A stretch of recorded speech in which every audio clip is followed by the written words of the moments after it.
issue po ng pagpapaliwanag sa dalawang gubernatorial candidates tungkol doon sa inaakusahan nito po ng diskriminasyon.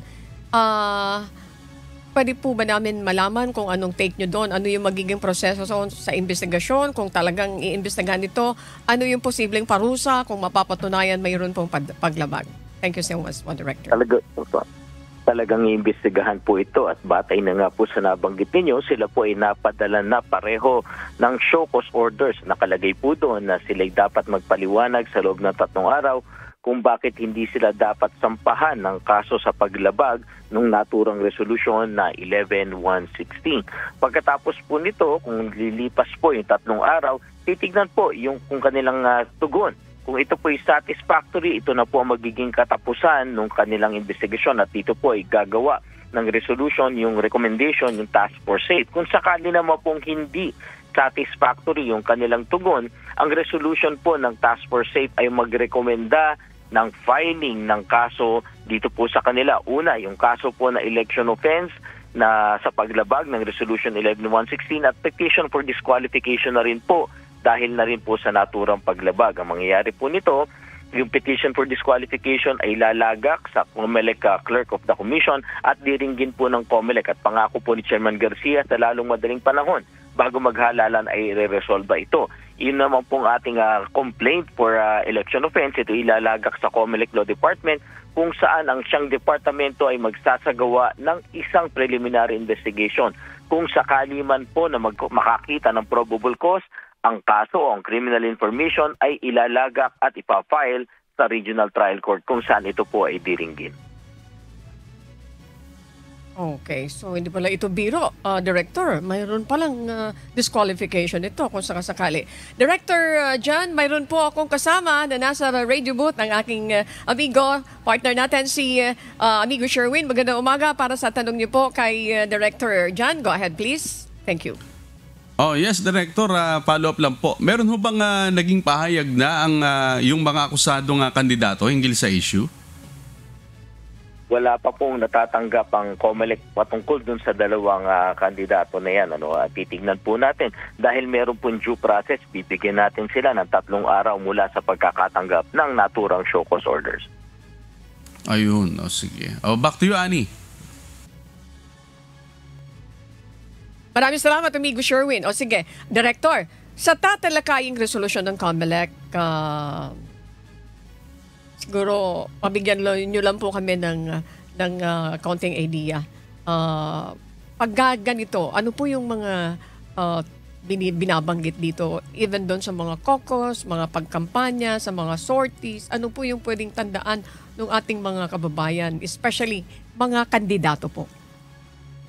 Simple lamang po ito, Ma'am Annie. May mga umiiral na batas. Hindi po nagpapatupad ng bagong batas ang Resolution 11-116. Kung hindi pinapatupad po yung mga umiiral ng batas tulad ng Magna Carta for Women, Safe Spaces Act, Philippine HIV and AIDS Act, yung pong Indigenous Peoples' Rights Act, yung Anti-Violation of the Women and Children Act. Yan po yung mga bagay na nandun na, batas na po natin yan.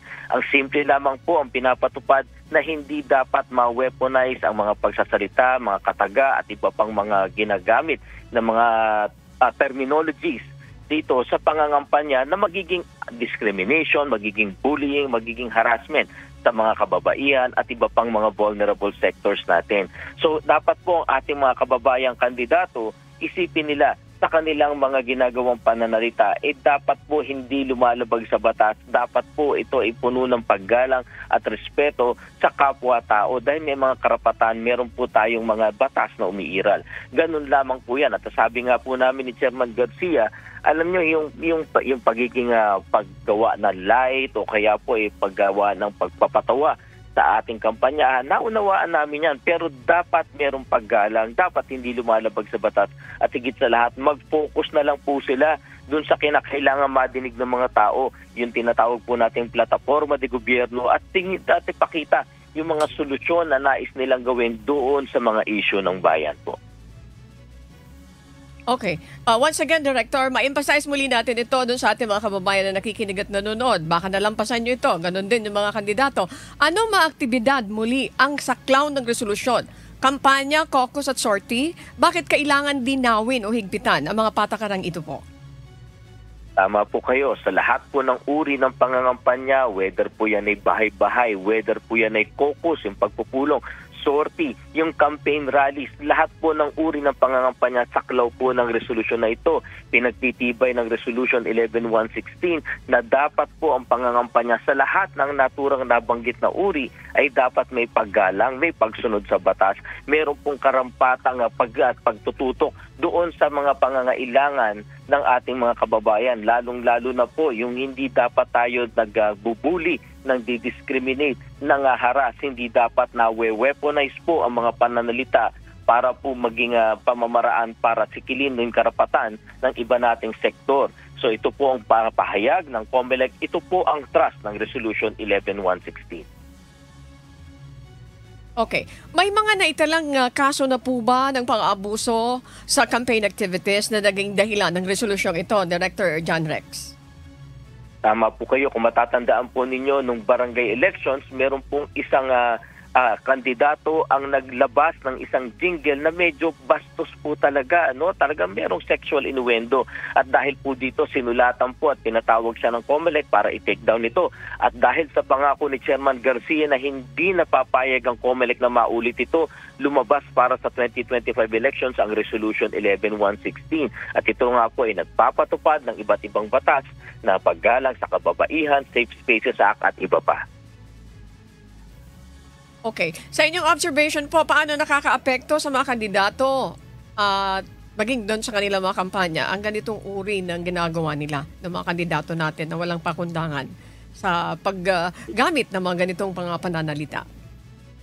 Ito lamang po ay nagpapakita ng either kawalan po ng kanilang kaalaman o ignoransya sa mga umiiral na batas, o kaya po kung alaman nila, talagang nananadya po silang labagin ang mga batas po na ito na hindi nagpapakita ng kagandahan po ng kanilang mga ginagawa. Dahil sabi nga po natin, bilang tumatakbo na ang layunin ay maging tagapag-akda ng batas o kaya ay tagapagpatupad ng batas, hindi maganda na sila mismo ay hindi nakakaalam sa batas o kaya po siyang tahasang lumalabag sa mga umiiral ng batas. Okay. Kailan po, Director John Rex, inaasahang mailalabas o maaprubahan ang resolution po? Ay nailabas na po ito, epektibo na po, na-publish na po sa dyaryo, kaya nga po ito ang naging dahilan kung bakit po naglabas na ng show cause orders na tatlo na pong nailalabas ng COMELEC patungkol sa mga lumalabag po sa ating mga umiiral na batas sa pakampanyahan. Okay, that's very clear mga kasambahay. Nailabas na ito. Nailabas na ito. Yan ang nire-reiterate ni Director John Rex Laujenco. Sa ating mga kababayan na nanonood at nakikinig, baging yung mga kandidato at mga botante, ano po yung mga karagdagang mahalagang announcements at mga reminder po mula sa inyong tanggapan? Director John Rex, go ahead please.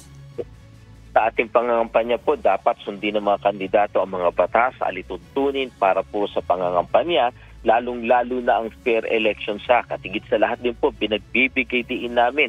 Hindi dapat maganap ang vote buying, ang vote selling, ang threat, ang coercion at harassment, bullying, discrimination sa ating pangangampanya. Dahil pag ito po ay nakarating sa COMELEC, nakakuha kami ng ebidensya, hindi po magdadalawang isip ang COMELEC na sampahan kayo ng kasong kriminal, yung tinatawag nating election offense, at yung kaso na parang administratibo pa ang turing natin, o yung disqualification kung saan po kayo ay tatanggalin sa opisyal na listahan ng kandidato. Bagamat hindi po matanggal na ng COMELEC ang inyong pangalan sa balota, kaya pa rin po kayong i-disqualify at i-disregard o tuturing na stray votes ang lahat ng boto na matatanggap ninyo.